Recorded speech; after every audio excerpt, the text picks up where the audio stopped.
Annyeong, hello everyone, welcome to my channel Learn Korean with Razia. We are going to study Korean alphabets in this video in Hindi. So if you are interested in learning Korean language, then watch the video till the end and don't forget to like, share and subscribe.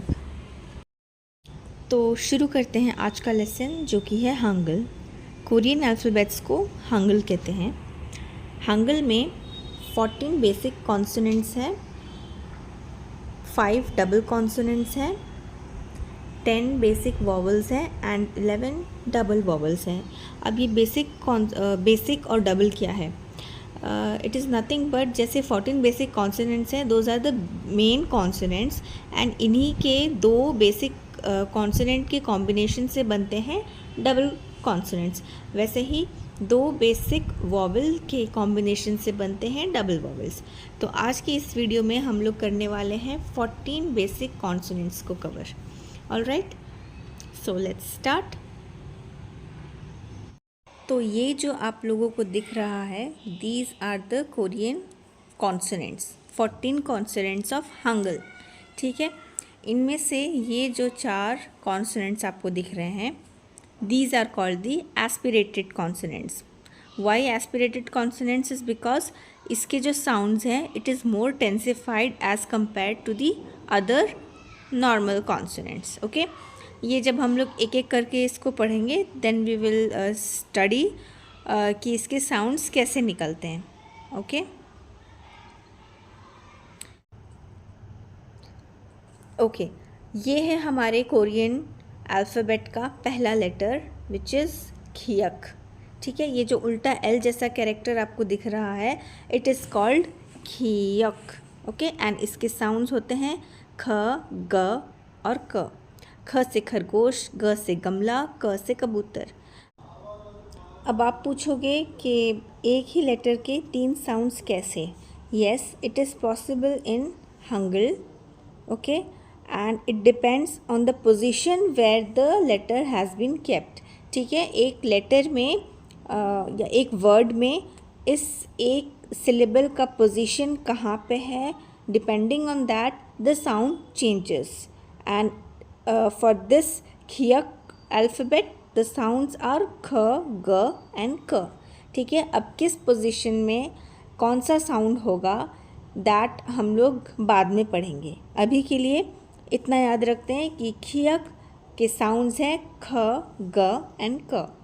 Okay, now moving on to the next word that is nieun. ठीक है, इस character को बोलते हैं नियन। Okay, इसको ऐसे लिखते हैं, इट्स लाइक सीधा L. This is called nieun and इसका सिर्फ एक ही साउंड है, वेरी सिंपल, दैट इज़ न। ओके, न से नल। ठीक है, so this letter is called nieun and इसके साउंड्स क्या है?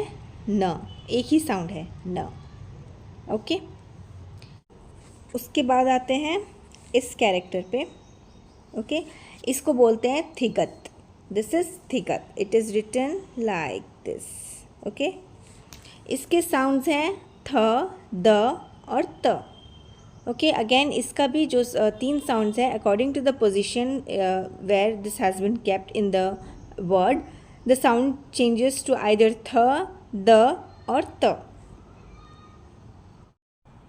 Next is rieul. इस लेटर को बोलते हैं rieul, it is written like this. Okay, ये आई थिंक उल्टे 5 जैसा दिखता है, दिस इज़ कॉल्ड रियल। इसके जो साउंड्स हैं द साउंड्स आर ल और र। ओके, ल या फिर र हैं इसके साउंड्स। ल से लट्टू, र से rainbow. Okay, then the next letter is mieum. Okay, डिब्बे जैसा दिखने वाला character is called mieum and इसका भी एक ही साउंड है विच इज़ म। म से मामा। ऑलराइट, इसको ऐसे ऐसे एंड ऐसे लिखते हैं। Then next is pieup. Okay, this sorry, 1 second, yeah, this character is called phiyap. Okay, इसको ऐसे ऐसे ऐसे एंड देन ऐसे करके लिखते हैं. It is called phiyap. And इसके भी 3 साउंड्स हैं विच इज़ फ, ब एंड प. ठीक है, फ, ब एंड प. All right.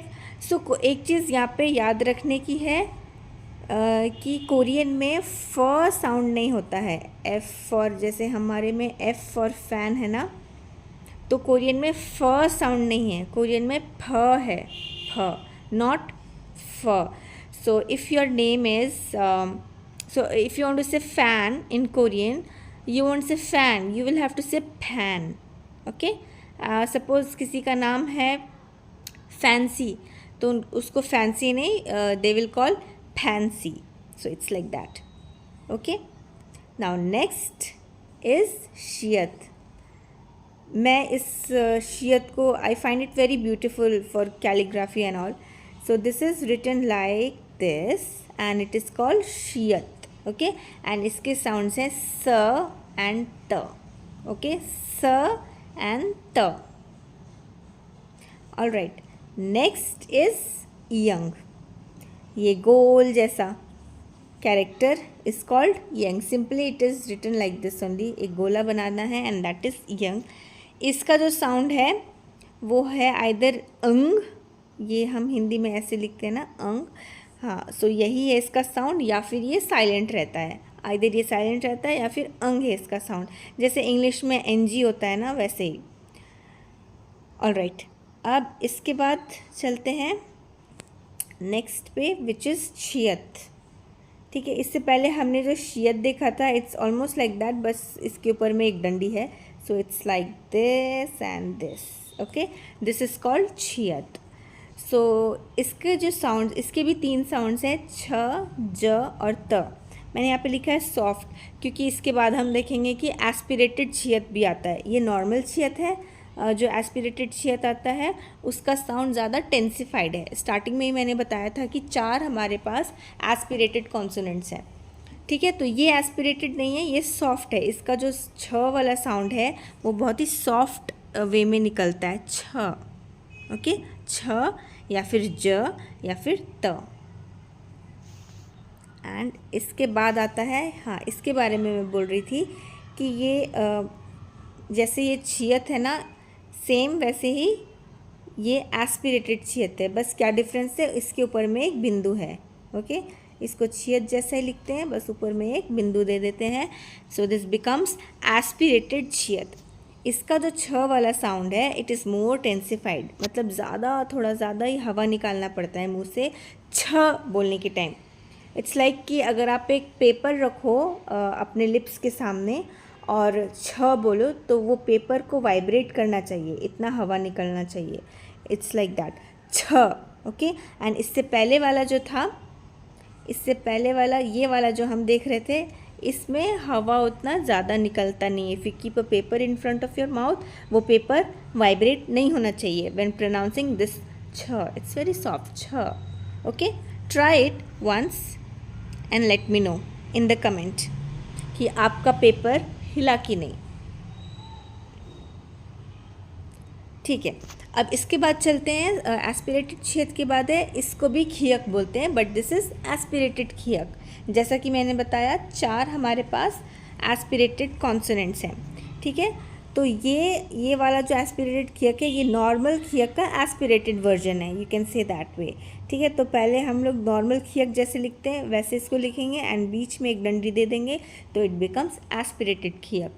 इसका जो साउंड है दैट इज़ ख एंड क. अगेन क्योंकि ये एक एस्पिरेटेड कॉन्सोनेंट है, जब हम ख बोलेंगे तो फिर से थोड़ा ज़्यादा ही हवा निकलना चाहिए मुंह से, एंड एक पेपर रखेंगे अपने माउथ के सामने तो इट शुड वाइब्रेट ख बोलने के टाइम. ठीक है, एंड क इज़ नॉर्मल क. All right, then next is aspirated digeut. ये भी नॉर्मल थिगत का एस्पिरेटेड वर्जन है. नॉर्मल थिगत ये था, उसके बीच में एक डंडी दे दिए तो इट बिकेम एस्पिरेटेड थिगत. ठीक है, इसके साउंड है थ and the. Same rule applies to this also. When you keep a paper in front of your mouth and say the, more air should come out of your mouth and the paper should vibrate. All right. Now the next is phiap. This is also the aspirated version of the normal phiap. The normal phiap was, this was the normal phiap, but this aspirated phiap is kind of like this, Roman 2 के जैसा. Okay, this is called the aspirated phiap and इसका भी sound है फ. ठीक है, normal फ नहीं.